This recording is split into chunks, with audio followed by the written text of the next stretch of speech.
Our first speaker that's up here is a vocal advocate for Lethbridge's burgeoning tech sector. Chris Rabl pushes the boundaries of design and technology to help influence the future of our community. Chris will be sharing his vision for the experimental prototype city of today. Please join me in giving him a great big warm welcome as the first person in the hot seat tonight.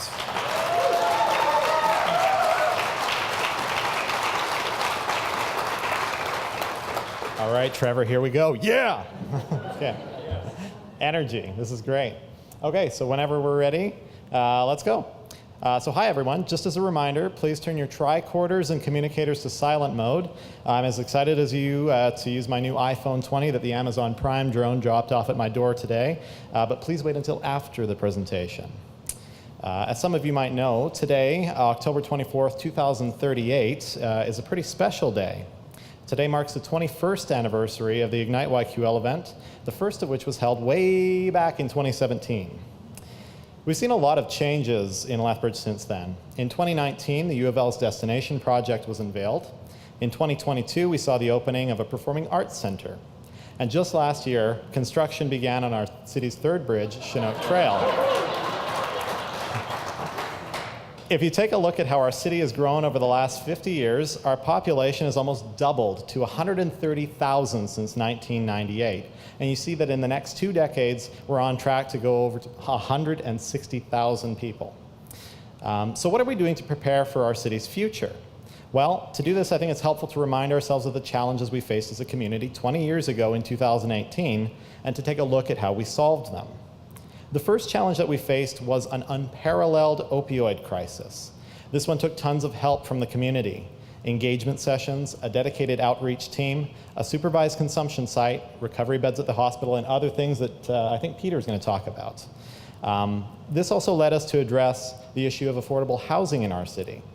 Using new design and urban planning approaches, we were able to create sustainable living centers that gave disadvantaged folks access to the shelter and resources they needed to live more independently. Another challenge was immigration. We are proud to have a diverse, thriving group of second-generation Canadians, descendants of immigrants from Syria and Bhutan, and thanks to our support, they've become today's leaders and business owners, and they're giving back to the community that welcomed them.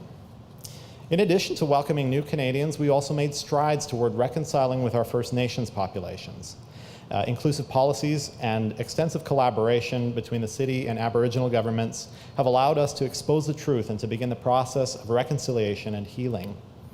Finally, we faced environmental challenges. Way back in 2019, Lethbridge introduced a bi-weekly curbside recycling program to 33,000 households.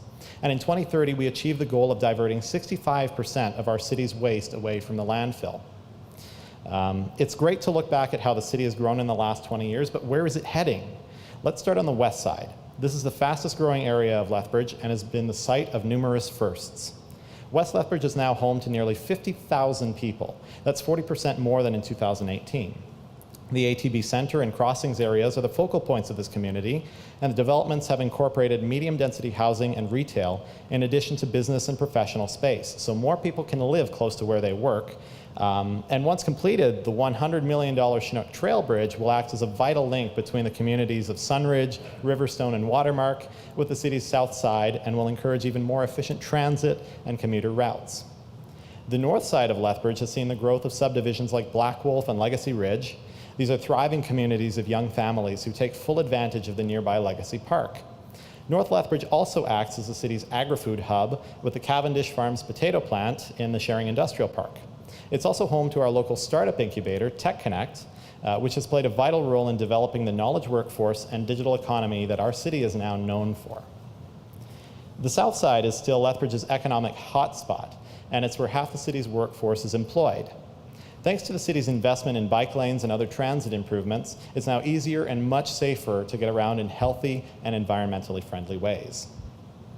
Since 2022, our downtown has been revitalized with new residential developments and unique storefronts that showcase creative local talent. Galt Gardens, 3rd Avenue, and Chinatown have seen the biggest improvements, and they truly represent the heart of our city. Have we made mistakes since 2018? Absolutely. But we've overcome them, and we're stronger as a community because of it. The city has taken a more iterative approach to planning and developing projects, and they've incorporated feedback from thousands of stakeholders. But a quick disclaimer, I am not actually a time traveler, nor do I know anything about city planning. All I wanted to do was give a glimpse into what could be and generate a conversation around that. This is what the process of design is all about. It's presenting a unified vision for the future, breaking it down, planning it out, and iterating on it gradually. To be successful, we have to do all of these things, and I believe that our city has the talent, the drive, and the ambition to accomplish this. So let's dream big, Lethbridge, and let's build it together.